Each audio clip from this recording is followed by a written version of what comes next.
To illustrate the severity of the issues of hunger and poverty, here is an ABC News video to help set a background. We're launching across ABC News to call attention to another crisis in America, hunger here at home. Millions of people across this country simply don't have enough to eat. Nearly everywhere, take a look. The areas in brightest red on this map are where the hunger crisis is most severe. And the organization Feeding America has given us an exclusive first look at stunning new findings. 1 in 6 Americans and 1 out of every 4 children start each day not knowing if they will have the food they need. ABC's David Muir met the families behind those figures. The McKimmons girls in Arkansas and their nightly prayer before dinner, grateful for the meal. And 10-year-old Jazeer in Philadelphia with his tiny camera and a nearly empty refrigerator. As you can see, that we're missing food. In every corner of the country, a portrait of hidden hunger now emerging. The recession has pushed 2.4 million more children into poverty. 17 million children are now food insecure, meaning their parents often don't know where the next meal is coming from. Simply put, 1 in 4 American children don't have enough food. In Arkansas, Dawn and Michael McKimmons have moved into a trailer to save money. She works at a hotel. He delivers pizzas, whatever it takes. Still not enough to feed the family. I hear my kids ask me, "Mommy, what's for dinner?" And I sit there at times, and it's like I sit there and just kind of pace around back and forth, thinking to myself, "Oh my gosh, what is for dinner?" $5. $5 for a box of crackers. And in Philadelphia, 10-year-old Jazeer, whose mother is trying to finish her degree to get a good job. He knows when it's the end of the month, when the food stamps have run out. When's the toughest time for you? When I eat and my mom doesn't. She sacrifices. Before the recession, 26 million Americans were on food stamps. Now more than 46 million, feeding 1 in 7 Americans. You know there are others out there. All over the country. And when you grow up? I would like to be a senator. So this is where you walk to get food sometimes? Yes. He tells us the Rite Aid. That's $2.49?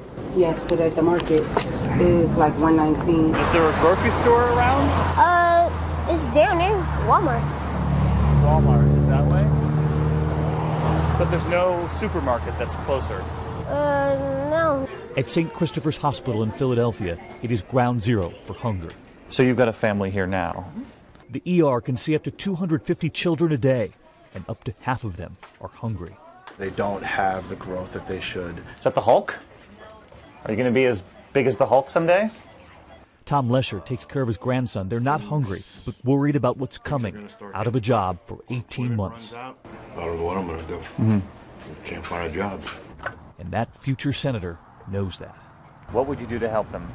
Food stamps, job applications. That's a big agenda already. Yeah, I would do that though. Chula is a town in Holmes County, Mississippi. Its population was 2,332 at the 2000 census. The town has a total area of 1.4 square miles. As of the census of 2000, there were 2,332 people, 724 households, and 524 families residing in the town. The per capita income for the town was $6,373. About 49.4% of families and 54.4% of the population were below the poverty line, including 66.6% of those under the age of 18 and 55.8% of those aged 65 or over. In 2010, Chula had the 5th lowest median household income of all places in the United States, with a population over 1,000. We interviewed several teachers and students at Fairfield Prep on the subject of hunger and poverty in the United States. This is Matthew Jakes, a teacher in the math department. Teaches geometry and algebra. So, Mr. Jakes, how much do you know about poverty and hunger in the United States? A little bit, not a whole lot. All right. This is Mr. Kery. He's a theology teacher here at Fairfield Prep. How much do you know about poverty and hunger in the United States? A reasonable amount. All right, so this is J.R. Lopez, a student here at Fairfield Prep. Now, how much do you know about hunger and poverty in the United States?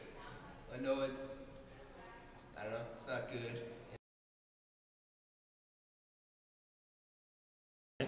How many Americans today do you think live in hunger and poverty? I would say like a third of the United States population. About 46.5 million people today. Wow. How many Americans do you think live in hunger and poverty today? How many percentage-wise? Sure, yeah. I would say probably 30 to 40%. It's actually low. It's actually 15%, which is 46.5 million.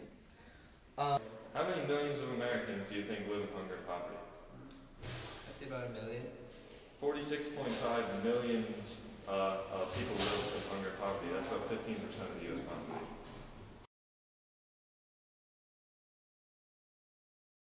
How many of those do you think are children or under the age of 18? At least half. A little bit less than half, 16.1 million people. How many of those do you think are under the age of 18?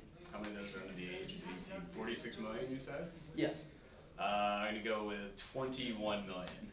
It's actually a little bit lower. It's 16.1 million, which is 34% of that. How many of those do you think are under the age of 18? Let's say maybe half. It's a little less than half. 16.1 million of those are under the age of 18. Have you ever heard of Chula, Mississippi? Can't say I've never been there. In Chula, Mississippi, over 2,300 people have an average per capita income of only $6,373. And, as a general background, the poverty line for a family of 3 is $20,000. It's not a lot of money. It's not. Have you ever heard of Chula, Mississippi? I've never heard of Chula, Mississippi. Actually, did you know that the estimated per capita income in 2009 for Chula was $7,209? My goodness. To give you a little background on that, the poverty line is $11,000. So it's way below it. Yeah. It's devastating. Indeed. Have you ever heard of Chula, Mississippi? No. Did you know that the estimated per capita income in 2009 was $7,209 and the poverty line is $11,000? Yeah, it's very low. Issues for many years in the United States. This map tracks the rate of poverty in individual states, the national average being 12.6%. This map shows the congressional food hardship rate in areas of the United States, where in some areas it exceeds 22%. This fact sheet reveals that 1 in 6 Americans struggles with hunger, that more than 1 in 5 children in America lives below the poverty line, that 17.2 million households are food insecure, that more than 16 million children struggle with hunger, that 8% of seniors living alone are food insecure, that 49 million Americans live in food insecure households, and that food insecurity exists in every county in America. However, there is hope today. Here's a short clip that provides information on the organization Feeding America, which seeks to provide aid to those in need.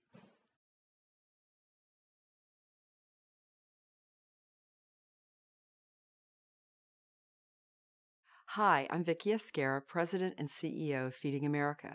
We're the country's largest domestic hunger relief organization with a national office in Chicago and a network of more than 200 member food banks that distribute food and grocery items nationwide to 61,000 local agencies such as food pantries, soup kitchens, and emergency shelters.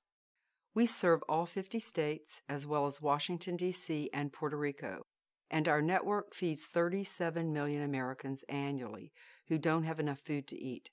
This includes 14 million children and 3 million seniors. Hunger is a serious problem in our country that affects millions of people. Feeding America feeds low-income families and people who often face many life challenges and struggle to make ends meet. Hunger was once thought of as a problem for people in impoverished communities, but now it's a problem for millions of Americans who once considered themselves middle class with stable jobs and secure retirements. People from all walks of life have suddenly found themselves in need of food assistance, and many for the very first time in their lives. To meet the needs of so many people seeking food support, Feeding America builds partnerships with food manufacturers, corporations, foundations, individuals, government agencies, and other nonprofits to secure food, funds, and other resources to help serve people in need. We have a comprehensive mission to feed America's hungry and to engage our country in the fight to end hunger. Our network provides direct food assistance to people who are facing hunger. We operate programs that serve vulnerable populations, and we also offer nutrition education. We connect people with government food assistance programs, educate the public about hunger, conduct research to analyze challenges and develop effective solutions. And we advocate for public policies that protect people facing hunger. We trace our roots to the first food bank established in the late 1960s, an innovation of an Arizona businessman and volunteer named John Van Hingel, who witnessed a woman digging in a grocery store dumpster for something to feed her children. John knew that in his community, businesses threw away a significant amount of perfectly good food every day, perhaps because the packaging had been damaged or because it was nearing an expiration date.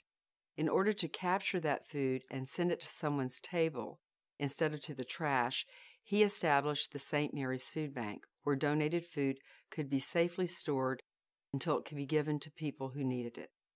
Cities all across the country adopted the food bank model to assist local residents who didn't have enough to eat. Those early food banks incorporated in 1979 to form a network now known as Feeding America. Today, Feeding America's network of food banks and related agencies serve virtually every community across the country. In cities, suburbs, and rural areas alike, we're providing millions of people with the food they need to feed themselves and their families. Please join us in giving them hope for a better tomorrow. As you can see, there is much hope for the millions of Americans that are victims of hunger and poverty. Organizations like Feeding America are being put in place to fight these injustices. Although hunger and poverty are plaguing this great country, together we can stop them.